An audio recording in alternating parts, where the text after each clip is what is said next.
지난주에는 하나님을 만나야 산다라고 말씀을 드렸습니다. 하나님을 만나야 영혼이 살고 우리의 마음이 살고 몸이 살고 가정과 교회가 산다라고 했어요. 그래서 우리는 하나님을 찾아야 하고 하나님을 만나야 한다라고 말씀을 드렸습니다.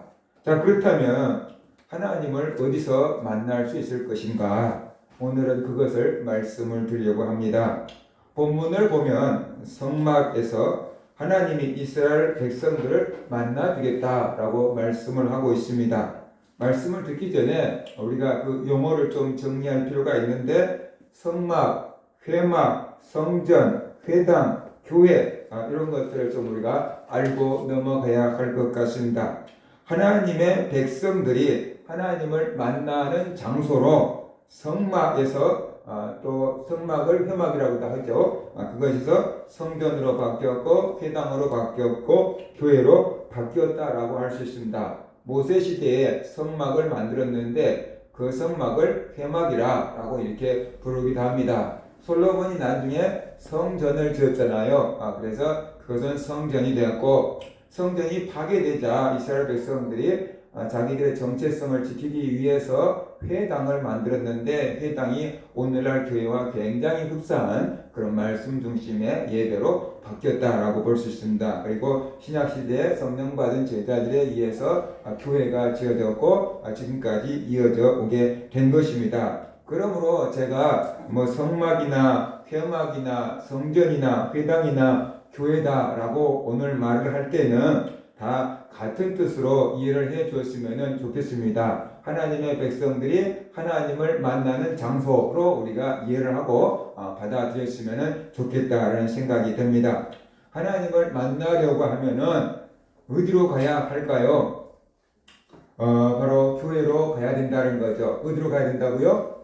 교회로 가야 되는 것이죠. 교회는 하나님을 만나는 곳입니다. 따라합시다. 교회는 하나님을 만나는 곳입니다. 하나님을 만나려면은 교회로 와야 됩니다. 왜 하나님을 만나려면 교회로 와야 되는가? 몇 가지 이유를 말씀을 드리겠습니다. 첫 번째로 교회는 하나님의 집이기 때문에 그렇습니다.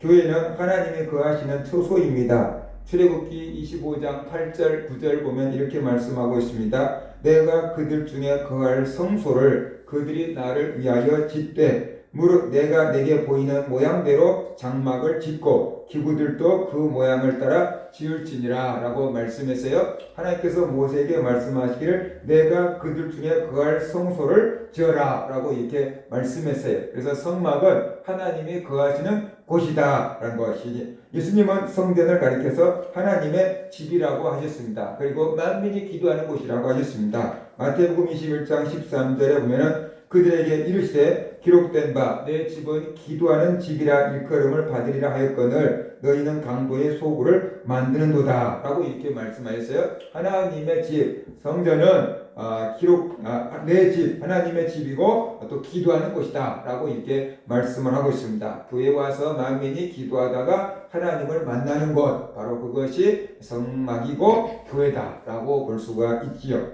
하나님은 영이십니다. 그래서 어디에나 계시고 우리가 어디에서나 하나님을 만날 수 있습니다. 그런데 특별히 하나님이 계신 곳이 이곳이다 라고 사람들의 눈에 볼 수 있게끔 하나의 장소를 지정해 주었는데 그것이 바로 성막이고 성전이고 회당이고 교회다, 이렇게 이해를 하면 될 것 같습니다. 그 다음에 두 번째, 하나님께서 성막에서 우리를 만나주겠다라고 약속하셨기 때문에 그렇습니다. 하나님이 모세에게 성막을 만들라고 하셨어요. 왜 성막을 만들라고 하셨는가? 하나님께서 그 성막에서 모세를 만나주겠다라고 말씀하십니다. 출애굽기 25장 22절 보면 거기서 성막에서 내가 너와 모세와 만나고 속죄소 위 곧 증거계 위에 있는 두 그룹 사이에서 내가 이스라엘 자손을 위하여 내게 명령할 모든 일을 내게 이루리라 라고 말씀했습니다. 하나님께서 성막에서 모세만 만나주는 게 아니고 이스라엘 백성들도 만나주겠다라고 하셨어요. 그래서 출애굽기 29장 42절 43절 보면은 이는 너희가 대대로 여호와 앞 회막 문에서 늘 드릴 번제라 내가 거기서 너희와 만나고, 하나님께서 회막에서 이스라엘 백성들을 만나주겠다. 번제 드리고 그럴 때 하나님께서 이스라엘 백성들을 만나주겠다라고 말씀을 하셨습니다. 내게 말하리라 라고 말하고 있습니다. 내가 거기서 이스라엘 자손을 만나리니 내 영광으로 말미암아 회막이 거룩하게 될지라 라고 말씀을 하고 있습니다. 성막은 하나님을 만나는 장소입니다. 하나님이 이스라엘 백성들을 만나기 위한 장소로 성막을 만들라라고 말씀을 하셨습니다. 하나님께서 성막에서 이스라엘 백성들을 만나고 모세를 만나기 위해서 어떤 만남의 장소를 하나 정해줬는데 바로 그것이 성막이다라고 이해를 하면 될 수 있습니다. 하나님께서 우리를 만나 주신다는 것 자체가 복이지요. 우리가 아무리 하나님을 만나려고 해도 하나님께서 안 만나 주시면은 우리는 하나님을 만날 수가 없습니다. 그런데 하나님이 먼저 우리를 만나 주겠다. 그러니까 이곳에 오면 내가 너희를 만나줄게 해놓은 장소가 바로 성막이고 성전이고 교회다. 그래서 우리가 알아야 돼요. 대통령이 우리를 청와대로 초청해서 같이 식사나 한번 하고 이런저런 얘기를 나눈다 그러면은 그것도 아마 영광스러운 일일 겁니다. 그런데 대통령보다 더 위대하신 하나님이 우리를 만나주겠다. 교회로 와. 그러면 내가 너희를 만나줄게 라고 해놓은 장소가 교회라는 것이에요. 그래서 바로 우리가 교회에 나와서 하나님을 만날 수가 있는 거다라고 볼 수가 있는 것입니다. 사람들을 힘들게 하고 귀찮게 하기 위해서 성막을 지으라고 하신 것이 아닙니다. 우리를 만나주기 위해서, 그리고 우리에게 은혜를 주기 위해서, 우리에게 복을 주기 위해서, 우리를 도와주기 위해서, 우리의 죄를 용서해 주기 위해서 하나님께서 성막을 지으라고 말씀하신 거다. 그러면서 우리가 알아야 되는 거죠. 그래서 하나님께서 우리에게 성막을 만들라고 하시고 우리에게 교회를 주신 것 자체가 하나님을 위함도 되지만 우리를 위해서다. 그런 것을 알아야 돼. 우리를 만나주고 우리의 죄를 용서해주고 우리를 구원해주고 또 우리에게 은혜를 주고 우리에게 복을 주기 위해서 그 장소로 교회를 세우신 거다. 그래서 우리가 알아야 돼. 그래서 우리가 하나님을 만나고 은혜를 받고 복을 받기 위해서는 어디를 가까이 해야 될 것 같아요? 우리가 늘 교회를 가까이 할 수 있는 그런 사람들이 되어야만 된다는 것이. 그 다음에 세 번째로 교회는 하나님의 임재가 있는 곳, 바로 그것이 교회다라고 볼 수 있습니다. 성막을 지었을 때 하나님의 영광이 그 성막에 가득히 임했습니다. 또 솔로몬이 성전을 지었을 때도 그곳에 하나님의 영광이 가득하게 임했습니다. 성막에 하나님의 영광이 가득하게 임했다는 뜻은 무엇입니까? 하나님께서 성막을 기쁘게 받으셨다는 것이고 내가 이곳에 이제 거처를 삼고 이곳에 있으마라는 것을 이스라엘 백성들로 알게 하고 보게 해주는 사건이다. 그러면서 우리가 알아야 되는 거죠. 하나님은 영이셔요. 하나님은 우리의 눈으로 볼 수가 없어요. 그런데 성막을 짓고 성전을 지어서 하나님께 봉헌해 드렸더니 그곳에 하나님의 영광이 가득하게 있는 것을 이스라엘 백성들이 보았어요. 그 어떤 형상을 본 게 아니고 하나님의 영광이 임한 것을 본 거지요. 그것을 통해서 하나님께서 이 성막을 내가 기쁘게 받았다. 내가 앞으로 이곳에 거하마. 그러니까 너희들이 날 만나려면 이곳으로 와. 그런 징조로 보여주신 거다. 그래서 우리가 알아야 됩니다. 솔로몬이 성전을 짓고 하나님께 기도를 드렸어요. 그때 하나님께서 솔로몬의 기도를 들으시고 이렇게 응답을 하셨어요. 밤에 여호와께서 솔로몬에게 나타나사 그에게 이르시되 내가 이미 네 기도를 듣고 이곳을 교회 성전을 택하여 내게 제사하는 성전을 삼았으니 혹 내가 하늘을 닫고 비를 내리지 아니하거나 혹 메뚜기들이 토산을 먹게 하거나 혹 전염병이 내 백성 가운데 유행하게 할 때에 내 이름으로 일컫는 내 백성이 그들의 악한 길에서 떠나 스스로 낮추고 기도하며 내 얼굴을 찾으면 내가 하늘에서 듣고 그들의 죄를 사하고 그들의 땅을 고칠지라. 이제 이곳에서 하는 기도에 내가 눈을 들고 귀를 기울이니 이는 내가 이미 이 성전을 택하고 거룩하게 하여 내 이름을 여기에 영원히 있게 하였음이라. 내 눈과 내 마음이 항상 여기에 있으리라 라고 말씀하셨어요. 하나님께서 솔로몬의 기도를 들었대요. 그리고 이스라엘 백성들이 앞으로 살아가다가 전염병이 돌거나 아니면 재앙을 만나거나 메뚜기 떼를 당하거나 그래가지고 살기가 너무 어려울 때 그들이 하나님께 도움을 구하면 하나님께서 이곳에서 비는 기도를 들으신다라고 말씀을 하셨어요. 이제 이곳에서 하는 기도에, 성전에서 하는 기도에 내가 눈을 들고 귀를 기울이리니 이는 내가 이미 이 성전을 택하고 거룩하게 하여 내 이름을 여기에 영원히 있게 하였습니다. 내 눈과 내 마음이 항상 여기에 있으리라. 하나님의 눈과 하나님의 마음이 항상 성전에, 항상 교회에 있겠다. 그래서 이곳에서 하는 기도를 보고 이곳에서 하는 기도를 들으시겠다라고 이렇게 말씀을 하고 있습니다. 그렇기 때문에 우리가 교회에 나와서 하나님을 만날 수 있는 거다. 그래서 우리가 알아야 되는 거죠. 사람들이 볼 때는 그냥 시멘트로 지어놓은 건물일 뿐이에요. 그러나 하나님이 이곳에 계시겠다라고 약속을 해 놓았기 때문에 이곳은 거룩한 곳이고 하나님의 집이고, 그래서 이곳에 올 때 하나님께서 네가 나를 만나려고 오는구나 라고 생각하고 하나님께서 우리를 만나 주신다 라는 얘기를 지금 하고 있는 겁니다.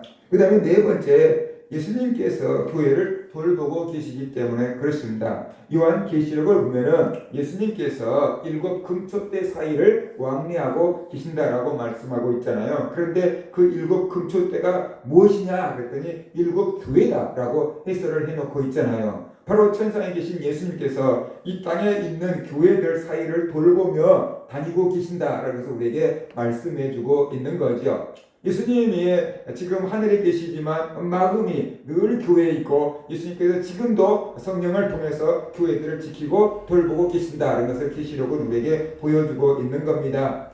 예수님이 피 흘려서 세우신 곳이 교회입니다.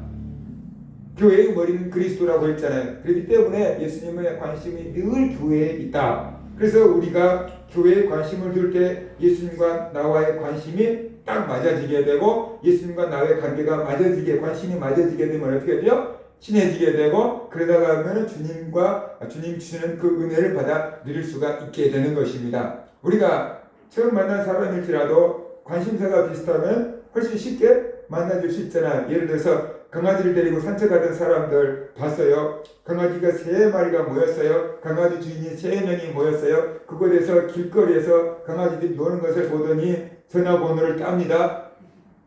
전화번호를 따면서 사료를 먹이세요? 하세요? 이렇게 하면서 정부여로 고안하겠다고 이렇게 전화번호를 까는 것을 보았어요. 처음 본 사람들인데 관심사가 같으니까 어떻게 돼요? 급 친해져가지고 그냥 전혀 걸림없이 전화번호를 쓰고 받고 이렇게 하는 것을 보았어요. 예수님의 관심이 교회에 있어요. 그러니까 우리가 교회에 관심을 가질 때 예수님과 우리의 관심이 맞아지고 예수님과 우리가 어떻게 돼요? 소통할 수 있는 길이 열리게 되는 거죠. 그럴 때 주님의 음성을 들을 수 있게끔 되는 거다. 그래서 우리가 알아야만 되는 것입니다. 그래서 우리가 하나님을 만나려면 어디로 와야 된다고요? 교회로 와야만 되는 것입니다. 교회에서 하나님을 만난 사람들이 성경에 기록이 되어 있어요. 우리가 잘 아는 그 사무엘의 어머니 한나라는 사람 있잖아요. 그 여인은 아이를 낳지 못해서 한이 맺힌 사람이 아무리 남편이 잘해줘도 전혀 자기의 마음이 풀리지 않았던 여인, 그 여인이 제사를 드리고 남들은 돌아가는데 돌아가지 않냐고 그 성전에서 이 성막에서 정말로 간절하게 통곡했을 때 하나님께서 그 기도를 들으시고 아기를 잉태하게 했는데 그 아이가 바로 이스라엘의 귀한 영적인 지도자 사무엘이 되었던 거다. 이런 것을 우리가 알 수가 있습니다.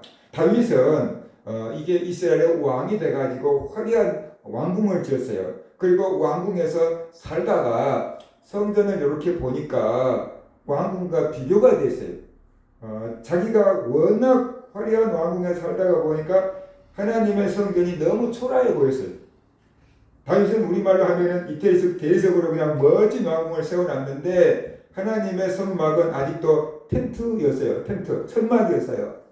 그러니까 다윗이 보니까 너무 마음이 아픈 거예요. 내가 하나님의 은혜로 이스라엘의 왕이 되었고 이렇게 화려한 궁전에서 살게 됐는데 나를 이스라엘 왕으로 만들어준 하나님의 성전은 저렇게 아직도 천막 가운데 있구나. 내가 하나님보다 좋은 집에 살고 있구나 생각하니까 너무 마음이 아팠어요. 그래서 안 되겠다. 내가 하나님을 위해서 성전을 지어줘야 되겠다라고 마음을 먹었어요. 그런데 하나님께서 그 다윗의 그 마음을 아시고 선지자를 통해서 응답하시잖아요. 네가 이런 마음을 갖는 것이 참 좋다. 네가 하나님을 위해서 성전을 지으려고 하는 그 마음을 갖는 게 참 기쁘다. 그렇지만 너는 전쟁을 많이 했고 사람들의 피를 많이 흘린 사람이니까 네가 성전을 지을 자격은 없고 대신에 네 후손, 네 아들이 하나님을 위해서 성전을 지을 수 있도록 허락해 주마라고 하나님께서 말씀하셨어요. 그러면서 하나님께서 네가 하나님을 생각하는, 성전을 생각하는 그 마음은 내가 기쁘게 받고 내가 너에게 복을 준다. 하나님은 어떠한 복을 주셨어요? 성전을 지어드리려고 하는 다윗의 그 마음을 보시고 하나님께서 어떠한 복을 주셨어요? 앞으로 네 후손이 대대로 이스라엘의 왕이 될 것이다. 앞으로 네 후손이 대대로 이스라엘의 왕이 될 것이다 라고 하나님께서 다윗에게 복을 주셨어요. 그래서 북이스라엘은 일찌감치 망해버렸지만 남쪽 유다는 북이스라엘보다 훨씬 오래 갔고 그 북이스라엘은 계속 정권이 바뀝니다. 쿠데타로 해서 왕이 또 살해당하고 또 왕이 됐다가 그 사람도 살해당하고 계속 북이스라엘 왕권이 이렇게 바뀝니다. 그런데 남쪽 유다는 다윗의 후손들이 유다가 망할 때까지 계속 왕위를 유지할 수가 있었던 거죠. 다윗의 후손들 중에서도 우상을 숭배한 왕들이 많이 있었어요. 그럼에도 불구하고 왕권을 빼앗지 않는 이유는 하나님께서 다윗에게 하신 약속을 기억했기 때문이다 라고 성경은 말씀을 하고 있습니다. 다윗이 하나님을 위해서 내가 이렇게 좋은 집에 거하는데 하나님의 성전이 저렇게 초라해서는 안 되겠다. 그래서 내가 교회를 지어드려야지, 하나님께 성전을 지어드려야지 하는 그런 마음을 먹었더니 하나님께서 그래 네가 나를 그렇게 생각하냐? 그만 내가 너에게 복을 줄게. 그러면서 네 후손이 대대로 유다의 왕이 되게 해주는 그런 복을 주셨다 하면서 우리가 알아야 돼요. 그 하나님의 약속을 듣고 다윗이 황홀해서 견딜 수가 없어요. 하나님, 나 같은 거 양치도 목동을 불러다가 이스라엘 왕을 삼으시더니 이제 내가 성전도 지어드린 것도 아닌데 마음만 먹었는데 하나님께서 그 마음을 보시고 내 후손들이 대대로 왕이 될 거라는 복을 주시니 내가 이 은혜를 어찌 감당할 수 있겠습니까? 그래가지고 다시 하나님 은혜가 너무 감사해가지고 비록 나는 성전을 지어드리지 못하지만 내 아들이 지을 거라고 하는구나. 그래서 다윗이 자기에게 있는 많은 예물을 하나님의 성전을 짓는데 딱 갖다 내놓잖아요. 내가 앞으로 내 아들이 성전을 짓는데 이렇게 많은 헌금을 하겠다고 딱 내놓으니까 신하들도 자원해서 내놓고 백성들도 자원해서 내놓고 그래서 다윗의 뒤를 이은 솔로몬이 하나님을 해서 성전을 지어드릴 수 있게 되었던 거다. 그러면서 우리가 알아야 됩니다. 바로 성전을 지어드리려고 하는 그 마음만 갖고도 다윗은 이렇게 커다란 복을 받았습니다. 신약 성경에 보면은 시몬과 안나라는 할아버지 할머니가 나타납니다. 그런데 그 사람들은 굉장히 외로운 사람들이었고 늘 그 외로움을 어디서 와서 치료받았냐면 하나님의 성전에 와서 치료를 받았어요. 그래서 시몬과 안나가 그냥 날마다 성전을 찾아서 하나님을 찾고 기도하고 하나님의 위로를 받고 사람들의 위로를 받을 수 있는 상황이 아니니까 하나님의 위로를 받고 살던 사람들이었어요. 그래서 하나님께서 시몬에게 약속을 했어요. 네가 그리스도를 보기 전에는 죽지 아니하리라. 어마어마한 약속을 하신 거예요. 네가 그리스도를 보기 전에는 죽지 아니하리라. 그래서 시몬이 그리스도가 이제 나올까 언제 나올까, 그리스도가 오면 분명히 성전으로 오시겠지. 그래서 날마다 성전에서 그냥 막 사는 거예요. 그런데 아기 예수님이 태어나서 8일 만에 할례를 받기 위해서 성전을 갔는데 시몬이 그 아기 예수를 알아봐요. 이 아이가 하나님이 약속한 그리스도구나라는 것을 알아봐요. 그러면서 하나님께서 나에게 약속을 하시더니 그 약속대로 내가 오늘 그리스도를 보았습니다 라고 하면서 아기 예수께 축복을 하잖아요. 나도 마찬가지.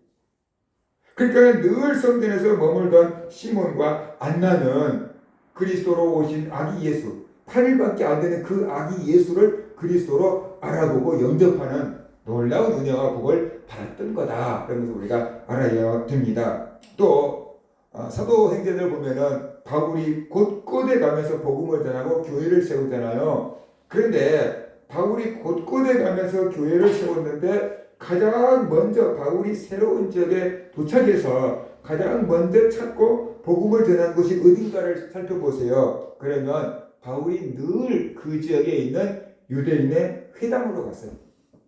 유대인들이 모여서 안식일날 하나님의 말씀을 듣고 배우는 그 회당을 찾아서 바울이 가서 그 회당에서 복음을 전하는 것을 우리가 사도행전을 통해서 볼 수 있어요. 그러니까 회당을 찾아온 유대인들, 그 다음에 이제 이방인들이지만 하나님을 알게 돼서 돌아온 그 경건한 무리들이 바울이 전하는 복음을 먼저 접하게 되었고, 그들 중에 많은 사람들이 예수님을 믿고 구원받는 은혜를 누리게 되었던 거다라는 거죠. 그러니까 하나님을 가까이 하고 교회를 가까이 하고 성전을 가까이 했던 사람들에게 먼저 그리스도를 만나볼 수 있는 기회가 주어졌고, 먼저 복음을 들을 수 있는 기회가 주어졌고, 그들이 먼저 구원받을 수 있는 복을 받게 되었던 거다. 그런 것을 우리가 알 수 있어요.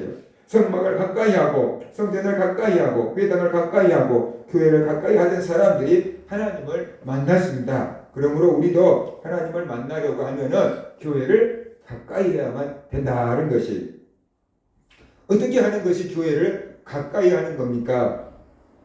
그냥 가장 쉬운 걸로는 교회를 자주 나오는 것입니다.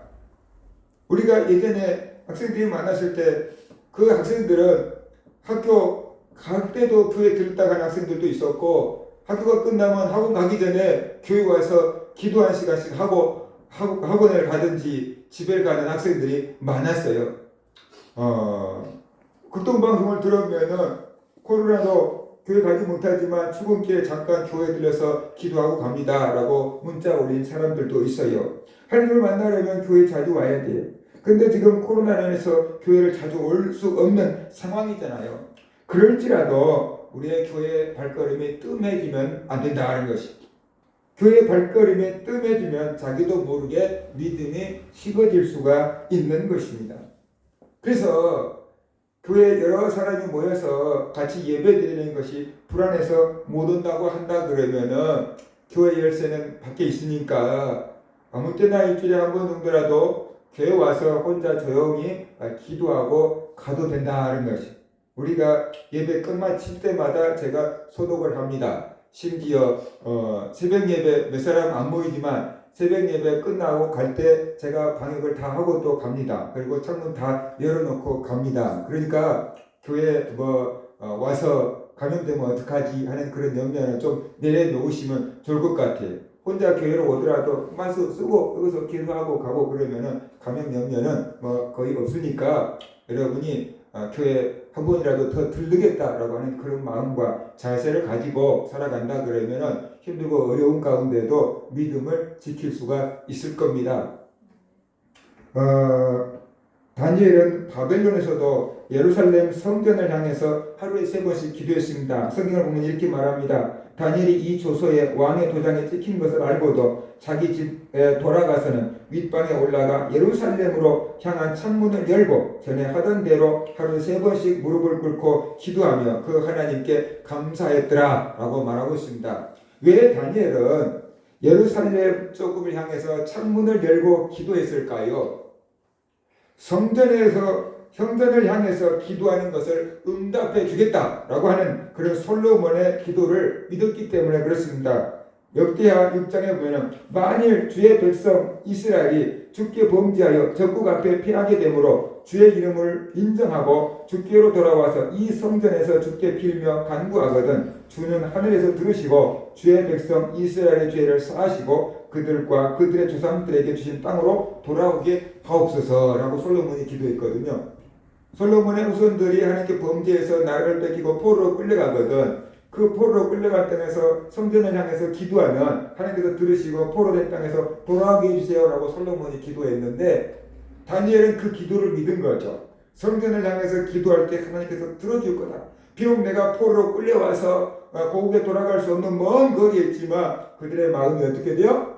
성전을 향해서 기도하고 있다. 그래서 우리가 알아요. 이슬람 믿는 사람들은 세계 어디를 여행을 하든지 나침반을 들고 다녀서 딱 갖다 놓고 메카가 있는 곳을 향해서 자리를 펴고 거기서 절하며 기도를 하잖아요.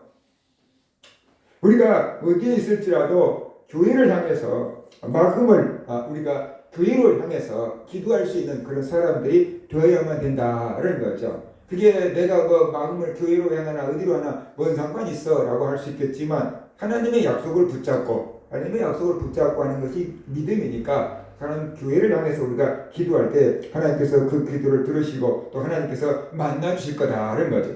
그래서 우리는 어떤 의미에서 물리적으로 교회를 한 번씩 찾아 나와서 아무도 없을 때라도 혼자 기도하고 가는 것도 좋은 일일 것이고, 또 거리가 멀어서 그러기가 힘들다고 한다 그러면은 마음이라도 교회로 향하고 우리가 기도할 수 있는 그런 사람들이 되어야만 된다라는 것이에요. 그 다음에 교회와 성도들에게 관심을 가져야 합니다. 교회와 성도들을 위해서 기도하십시오. 오랫동안 교회에서 보지 못한 성도들에게 전화라도 한번 해서 안부라도 물어보시기 바랍니다. 기도 제목이라도 물어보시기를 바랍니다. 그리고 기도해 줄 수 있으면 좋겠습니다. 어제 신미선 집사님하고 통화를 했어요. 근데 신미선 집사님이 이런 얘기를 하더라고요. 자기 시어머니 권사님이 당뇨와 백내장으로 눈이 잘 보이지가 않는데요. 이게 성경을 펼쳐도 성경도 잘 안 보이고, 교회 가서 앉아 있어도 저 머리 있는 목사님 얼굴도 잘 안 보이고 흐릿흐릿하고, 그래서 교회를 잘 안 나가시고 또 텔레비전으로 예배를 드렸는데 코로나까지 겹치니까 더더욱이나 갈 수가 없게 된 거지요. 그래서 텔레비전을 통해서 예배를 드리며 믿음을 지킨다고 했는데 믿음도 많이 식어지고 우울증까지 찾아오고 좀 많이 힘들었는가 봐요.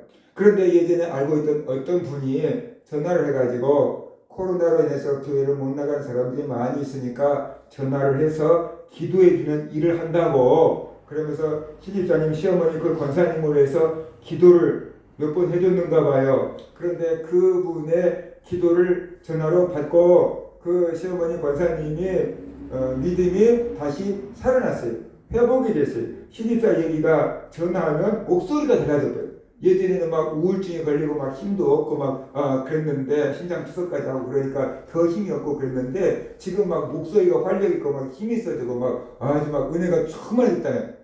그래서 그 권사님이 자기가 우울증에 빠져 있고 믿음이 식어진 상태에 있다가 아는 분의 전화에 그 기도를 듣고 자기가 믿음을 회복하고 삶이 활력이 넘치는 것을 통해서 시어머니가 깨달은 거죠. 야, 나도 이렇게 은혜를 받았으니 나도 내가 아는 사람을 위해서 기도해주는 사역을 해야겠다 라고 생각을 하고 깨달았대요.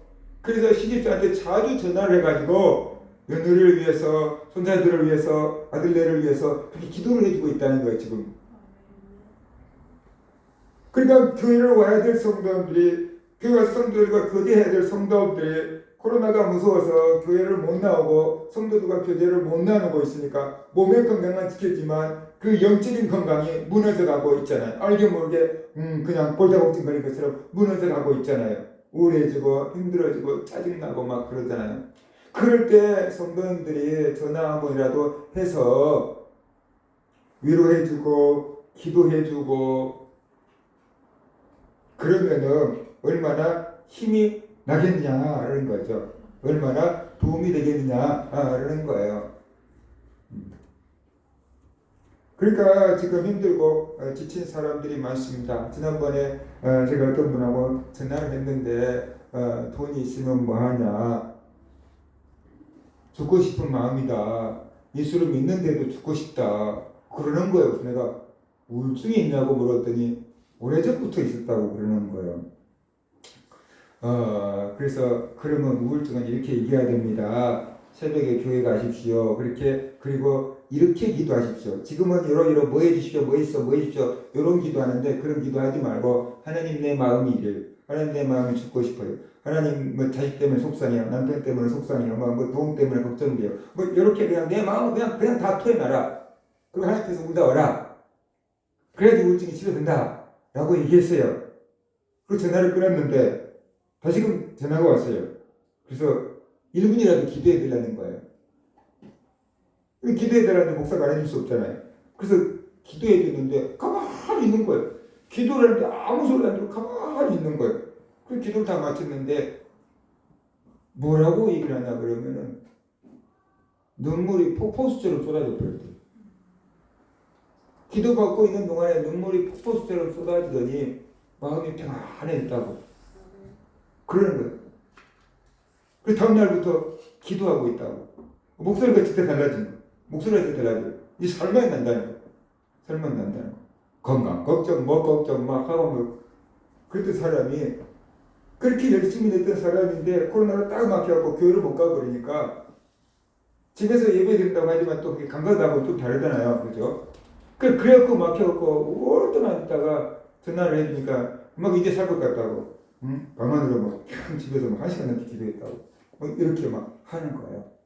그러니까 우리 성도님들 보지 못한 성도님들도 많이 있고 또 설령 교회 나와서 지금 얼굴을 볼지라도 좀 가까이 가서 막 많이 얘기할 수 있는 상황이 아니잖아요. 그러니까 전화로 하면은 뭐 감염 염려 서로 없고 그래서 전화해서 안부라도 물어보시고 그죠? 전화해서 안부라도 물어보시고 내가 기도할 건데 기도 제목 있어? 라고 이렇게 물어보시고 지금 내가 기도해 줄 거니까 기도 받을 수 있어? 물어봐야 돼요. 상황이 다른 지하철에 있는데 해준다고 하기도 어렵고 그렇죠. 회사에서 일하고 있는데 뭐 기도해 주세요 말도 어려운 거고 그러니까 상황이 다르잖아요. 그래서 내가 지금 기도해 줄 있는데 기도 받을 상황이냐고 물어봐서 받을 수 있다 그러면 기도해 주고 지금 상황은 좀 곤란해요. 그러면 말할 때 내가 끊고라도 내 기도 시간에 같이 기도해 줄게 라고 이렇게 또 기도해 주고 한쪽에서 기도해 주면은 받을 수 있지만 이쪽에서 그럼 저도 기도해 줄게요 라고 이렇게 또 서로 기도해 주고 그런다 그러면은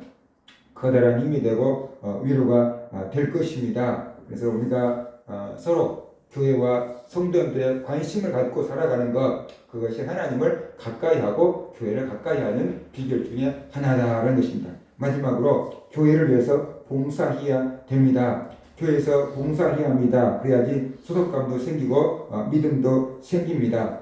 성막은 이스라엘 백성들의 헌신으로 만들어졌습니다.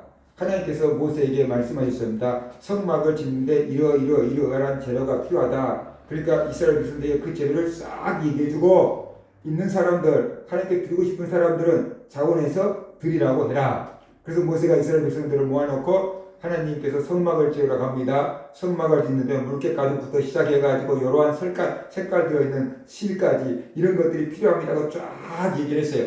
그러면서 여러분에게 있고 여러분이 드리고 싶은 마음 있는 사람들은 갖다가 하나님 앞에 드리세요 라고 했더니 이스라엘 백성들이 금은부터 시작해서 보석부터 시작해가지고 술을 넣을 수 있는 사람들은 술을 넣고 색깔 실을 짤 수 있는 사람 짜고 그래가지고 날마다 하나님 앞에 가져오는데 다 성막을 짓고도 남을 만큼 가져왔잖아요. 그래서 모세가 광고에서 더 이상 가져오지 마라. 짓고도 남는다. 이거 받아서 정리하느라고 일을 못한다. 그만 가져오라 라고 광고할 정도로 많은 예물을 드렸어요. 그것으로 성막을 지었습니다. 저는 생각해 봤어요. 왜 하나님께서 성막을 짓는 재료들을 이스라엘 백성들에게 각자 원하는 대로 드리라고 했을까라는 것이에요. 그랬을 때 바로 이스라엘 백성들이 성막에 대해서 애정을 갖게 하기 위한 것입니다. 저기 짓는데 나도 그때 이렇게 헌신했지. 나도 이런 예물을 드렸지. 그래서 성막에 관심과 애정을 갖게 하기 위해서 이스라엘 백성들 하여금 드리라 라고 한 것이 어떤 부자 한 사람이 다 그래서 지어놔볼 수 있겠지만 작을지라도 성도들의 관심을 들여서 지어놨을 때 그 교회가 내 교회다 라는 소속감을 가지고 그 교회에 대해서 애정을 가질 수 있기 때문에 그렇게 성도들의 헌신을 통해서 성막을 짓게 하신 것이다 라는 것을 깨닫게 되었습니다. 우리 교회는 그렇지 않지만 큰 교회 다닌 사람들은 봉사 하나도 하지 않고 다닌 사람들이 많이 있습니다. 교회에다가 뭔가 봉사할 생각은 하지 않고 교회에서 어떤 프로그램을 이렇게 참석해서 내 유익을 누릴까 생각하고 다니는 사람들이 많이 있습니다. 이거 이상적으로 지혜 있는 것 같지만 하나님 보시기에는 굉장히 어리석은 일입니다. 주님께서 말씀하셨습니다. 살고자 하면 죽을 것이요 주님과 복음을 해서 죽고자 하면 살 것이라 라고 이렇게 말씀을 하셨습니다. 하나님을 위해서 헌신하고 봉사하고 충성하는 것 분명히 육체적으로는 굉장히 힘든 일입니다. 저희 형님이 관광제철 다닐 때 시골 교회 한 5, 60명 되는 중고등부 학생들을 가르치는 부장집사였어요. 자기가 설교도 다 하고 금요철화도 다 인도하고 신방도 다 하고 다 합니다. 전도사님은 주일날 와서 예배드리고 월요일부터 금요일까지 학교로 공부하러 기숙사 들어가 보니까 형님이 그렇게 중고등부를 다 5, 60명 되는 중고등부 학생들을 다 이끌고 갑니다. 주일날 가면 찬양대 하고 뭐하고 막 다 합니다. 제게 그런 얘기를 했어요. 나는 주일이 더 힘들어야 회사 가는 날보다 주일이 더 힘들다.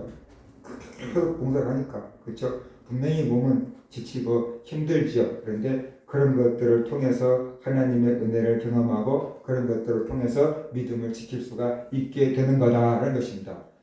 탈진될 정도로 너무 많은 봉사를 한다 그러면 봉사직을 한다는 데 내놓고 쉴 필요가 있습니다. 그러나 하나도 봉사를 하지 않는다라는 것은 이건 정말 생각해 봐야 될 일인 거다. 그러면서 우리가 알아야죠. 작은 교회는 그게 있을 수 없어요. 작은 교회는 어린아이부터 시작해서 뭐라도 다 해야 돼요. 아무튼 그런데 큰 교회는 내가 하지 않아도 돌아가거든요. 그러니까는 큰 교회는 한 30-40% 정도가 봉사하고 나머지는 다 구역구처럼 다니고 있다는 것이 통계예요. 그래서 우리가 교회에서 섬기고 봉사할 때 내 믿음이 자라고 교회에 관심과 사랑이 생기고 그래서 하나님을 만날 수 있는 길이 열리게 된다. 그러면서 우리가 알아야 됩니다. 하나님은 어디에나 계십니다. 어디서나 하나님을 만날 수 있습니다. 그런데 하나님은 특별히 우리를 만나는 곳으로 교회를 세우셨습니다. 교회를 하나님이 계신 곳으로 구별하셨습니다. 그리고 교회는 하나님을 만나도록 최적화된 곳입니다. 교회는 목회자가 있고 예배가 있습니다. 교회 건물은 하나님을 만나도록 돕는 하드웨어다. 컴퓨터 본체 같은 거다라고 생각하면 교회 예배나 제자훈련, 성가대 이런 모든 프로그램들은 하나님을 만나도록 돕는 소프트웨어 같은 거다라고 볼 수가 있는 것입니다. 이 하드웨어와 소프트웨어가 최적화된 것이 바로 교회입니다. 그렇기 때문에 하나님을 만나려고 하면 교회로 와야 된다라고 말할 수가 있는 거죠. 모세 시대에 성막을 만들었습니다. 그리고 성막 위에 하나님의 임재가 있었습니다. 구름 기둥이 딱 떠 있는 것입니다. 그리고 밤에는 그 구름 기둥 위에 또 불이 기둥이 딱 서 있는 것입니다.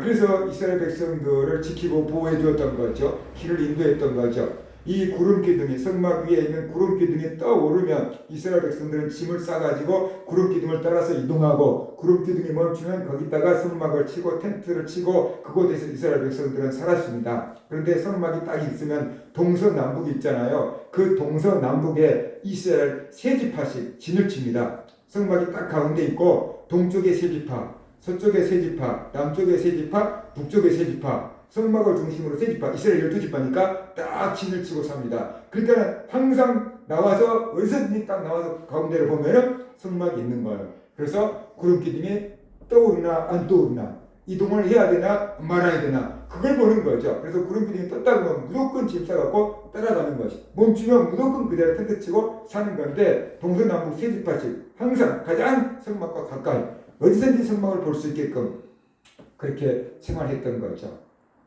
성막 중심으로 살았어요. 그것이 이스라엘 백성들이 광야에서 생존할 수 있는 유일한 길이었습니다.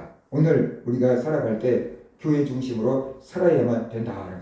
비록 우리 집이 교회에서 멀리 떨어져 있다고 할지라도, 물리적인 거리는 멀다고 할지라도 우리의 마음의 거리에서 교회가 멀어지면 안 되는 것입니다. 우리가 늘 마음을 교회로 향하고 늘 관심을 교회로 향하고 성도들에게 향하시기를 바랍니다. 기도를 하더라도 자기만을 위해서 기도하지 말고 교회와 성도들을 위해서 기도하시기를 바랍니다. 그것이 하나님을 만나고 그것이 또 하나님의 은혜를 받고 그것이 하나님의 복을 받는 비결입니다. 우리 성도들 설교 제목만이라도 기억을 하시기를 바랍니다. 지난주 설교 제목이 뭐였습니까? 하나님을 만나야 산다. 오늘은 설교 제목이 뭡니까? 하나님을 만나는 곳이 교회다. 그러니까 하나님을 찾으시고 교회를 찾아서 하나님을 만나시기를 바랍니다. 기도하겠습니다. 하나님 아버지,